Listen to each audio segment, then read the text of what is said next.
I think Mahakal is the reason. मैंने इस show को नहीं चुना है, इस शो ने मुझे चुना है। पहला रीज़न है Mahakal and the genre fantasy. हम दिव्य प्रेम में वही चार्म रिटेन करने की कोशिश कर रहे हैं, वही कॉन्सेप्ट है, बुराई और अच्छाई और उनके बीच की लड़ाई। और आखिरकार ऑफ कोर्स जीत अच्छाई की होती है, लेकिन उसमें कई सारी कुर्बानियाँ होती है, बहुत कुछ होता है। तो it's a story that always works. इसकी कहानी इतनी अलग है क्योंकि उसमें ना हमने ऐसा किया ही नहीं है कि हम वही चीज़ दिखा रहे हैं जो पहले हुई है। ये पूरी कहानी नई है। तो ये पूरी कहानी ना एक स्क्रैच से बनी है। एक शुरू से किसी ने लिख के पूरी कहानी बनाई है, कहीं से कॉपीड नहीं है, कोई इसका वो नहीं है। तो हर इंसान के लिए कहानी नई है, तो उसे देख के मज़ा ही आएगा। सब माया है, आपको नहीं पता चलेगा कौन है। हमारा ये प्यारा सा शो दिव्य प्रेम, प्यार और रहस्य की कहानी, जो कि सन न्यू पर आने वाला है 16 जून से रात 8:30 बजे। आप इसे ज़रूर देखिएगा और पहला एपिसोड बिल्कुल मत मिस कीजिएगा, क्योंकि पहले एपिसोड में ही आपको सारे रहस्य के बारे में पता चल जाएगा।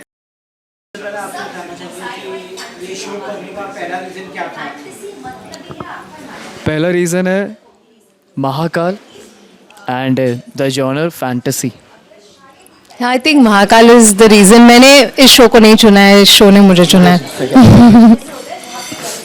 शो साईफाई और माइथोलॉजिकल शो के ऊपर बेस्ड है। ऐसे शो जो है बहुत कम चलते हैं, बहुत कम आपके ऑडियंस जो है ये शो को पसंद करेंगे। और क्या क्या रिस्पॉन्स मिल रहा है? नहीं, बहुत अच्छे चलते हैं। आप तो हमारे जो भी माइथोलॉजिकल शोज़ है कितने लंबे चलते हैं, नागिन कितने लोग देखते हैं, fantasy genre. I think India में हमारे कल्चर में कल्चर का बहुत बड़ा हिस्सा है माइथोलॉजी। और आप कितनी भी बार वो कहानियाँ सुन ले, मैं तो कितनी भी बार महाभारत रामायण सुन सकती हूँ, मतलब वो कहानी में वो चार्म होता है। तो हम दिव्य प्रेम में वही चार्म रिटेन करने की कोशिश कर रहे हैं, वही कॉन्सेप्ट है, बुराई और अच्छाई और उनके बीच की लड़ाई। और आखिरकार ऑफ कोर्स जीत अच्छाई की होती है, लेकिन उसमें कई सारी कुर्बानियाँ होती है, बहुत कुछ होता है। तो it's a story that always works. So जैसे आपने कहा ना कि ऐसी तरीके की चीज़ें काम नहीं करती हैं, मैंने देखी हैं कुछ चीज़ें जो काम नहीं की, बट मैंने ये भी देखा वो क्यों काम नहीं की, क्योंकि वो वही है जो ऑडियंस सालों से देखते आ रही है। इसकी कहानी इतनी अलग है क्योंकि उसमें ना हमने ऐसा किया ही नहीं है कि हम वही चीज़ दिखा रहे हैं जो पहले हुई है। ये पूरी कहानी नई है। तो ये पूरी कहानी ना एक स्क्रैच से बनी है। एक शुरू से किसी ने लिख के पूरी कहानी बनाई है, कहीं से कॉपीड नहीं है, कोई इसका वो नहीं है। तो हर इंसान के लिए कहानी नई है, तो उसे देख के मज़ा ही आएगा। जुबेर, आपसे जानना चाहते हैं कि आपका कैरेक्टर जो है बहुत ही मतलब कि एक आवारा सा कैरेक्टर बोल रहे हैं आप। सिमिलर टू रणवीर सिंह का जो कैरेक्टर है, मतलब रामलीला का जो कैरेक्टर था उनका। नहीं नहीं नहीं नहीं, बिल्कुल भी वैसा नहीं है। बॉडी बनाया है, आपने फिजिकली अपनी वैसी बॉडी बनाया है, वैसे ही लड़कियां आपको मार रही हैं। हाँ, वैसा कैरेक्टर तो नहीं है रणवीर सिंह जैसा बिल्कुल भी, बट लड़कियां तो इस पे मरती हैं। लड़कियां पागल हैं प्रेम के लिए। और प्रेम जो है एक्चुअली वो इसमें पंजा लड़ाता है, बट ऑनेस्टली प्रेम की लाइफ का जो मोटिव है वो इसके आने के बाद ही उसे पता चलता है कि लाइक ये सब जो कुछ भी वो बचपन से तैयारी कर रहा था, इतना स्ट्रॉन्ग क्यों बना, हर चीज़ उसके साथ ऐसे क्यों हुई, तो उसे विथ टाइम पता चलेगा। तो मैं तो यही कहूँगा कि रामलीला के रणवीर सिंह से तो बहुत ही अलग कैरेक्टर है। मैंने ओपन जीप चलाना सीखा। मैंने कुछ चीज़ें मैं बता नहीं सकती क्योंकि बहुत प्लॉट चीज़ें रिवील हो जाएंगी, लेकिन लेट्स जस्ट से कि कुछ एक्शन रिलेटेड चीज़ें पहली बार ट्राई की मैंने। और अब तो बस ये शुरुआत है, क्योंकि बहुत और चीज़ें आने वाली है। और मैंने तांडव का एक रूटीन सीखा जो मैंने पिछली बार भी आपको बताया था, वो बहुत स्पेशल था मेरे लिए।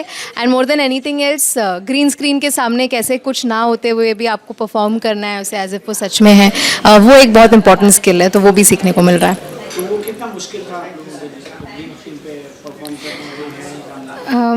एक्चुअली मुश्किल से ज़्यादा चैलेंजिंग है, इंटरेस्टिंग है ये चीज़, क्योंकि एज एक्टर्स, और जैसे इसने कहा इससे फैंटेसी जॉनर पसंद है, मुझे भी बहुत पसंद है। तो मैं अपने आप को बहुत बार इमेजिन कर चुकी हूँ ऐसी चीज़ें करते हुए। तो वो अब करने का मौका मिल रहा है, तो आई थिंक मैं ज़्यादा एक्साइटेड हूँ देन नर्वस, बिकॉज बहुत चीज़ें ट्राई करनी है. Like there are these moves that I want to try, there are these ideas that I have. तो आई थिंक ये बहुत हमारे लिए एक एक्साइटिंग फेज़ है. आपका ये पहला शो है, तो आप किसको लुक अप करते हैं और किससे इंस्पिरेशन लेते हैं? इंस्पिरेशन मेरी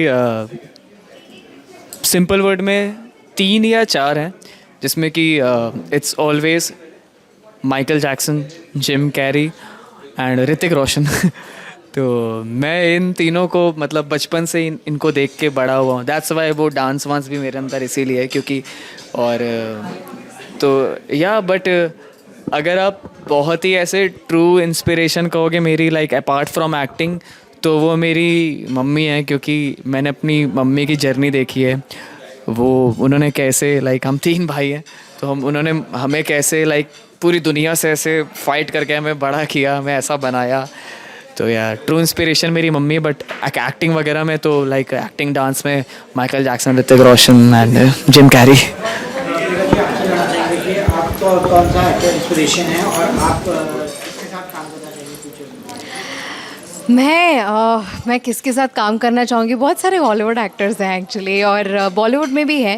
एक्चुअली यू नो व्हाट, वो बचपन की ख्वाहिश है कि I want to see how Shahrukh Khan works on set, and I really want to, because वो कुछ और ही है. और मैंने जितनी कहानियाँ सुनी है उनके बारे में, मुझे ऐसा लगता है कि how is he even real, क्योंकि वो बहुत हम्बल है. मैंने सुना है वो बहुत आज भी उतना ही मेहनत करते हैं जैसे एक न्यू कमर करता है.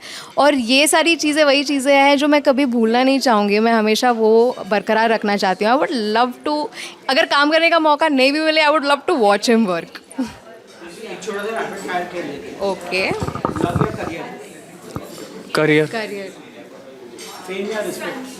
रिस्पेक्ट. रिस्पेक्ट. एक साथ बोलना है क्या? स्पॉन्टेनियस? स्पॉन्टेनियस. सेट पे सबसे लेट कौन आता है? कोई Actually, हम दोनों set पे time से पे पहले आते पहुंच हैं. जाते हैं. Yes. तो एक वर्ड पर अगर आपको डिस्क्राइब करना हो एक दूसरे को, अपने आप को, ऑफिस कविता जी ये क्यूट है, वो बहुत क्यूट है. उनके कैरेक्टर के पूरे ऑपोजिट. वो बिल्कुल अपने कैरेक्टर से जस्ट ऑपोजिट है. लाइक उसका कैरेक्टर सा सब माया है, एंड रियल में इज लाइक अरे सूरज. He is a powerhouse of talent and she is a Pookie.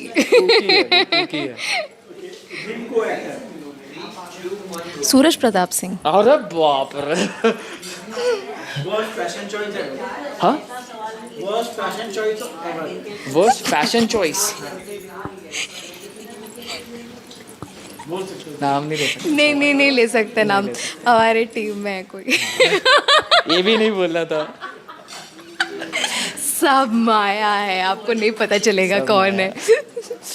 किसी को एक्टर का सीक्रेट जो सबको नहीं पता होता है? इसका बता सकता हूँ. क्या है? इसके अंदर बहुत हिडन टैलेंट्स हैं जो इसने अभी तक दुनिया को दिखाए नहीं है. आप बता सकते हैं क्या है? Hidden talents. एक तो उसने आज दिखा दिया, बहुत अच्छा गाना गाता है. और आई थिंक मैंने आज तक ऐसा इंसान नहीं देखा है जो म्यूज़िक को इतने अच्छे से समझता है जैसे ये समझता है. उसको बहुत नॉलेज है म्यूज़िक का, and I get very excited to hear all the technical knowledge that he has about music. आप हमारा ये प्यारा सा शो दिव्य प्रेम प्यार और रहस्य की कहानी, जो कि सन न्यू पर आने वाला है 16 जून से रात 8:30 बजे, आप इसे ज़रूर देखिएगा. और पहला एपिसोड बिल्कुल मत मिस कीजिएगा, क्योंकि पहले एपिसोड में ही आपको सारे रहस्य के बारे में पता चल जाएगा.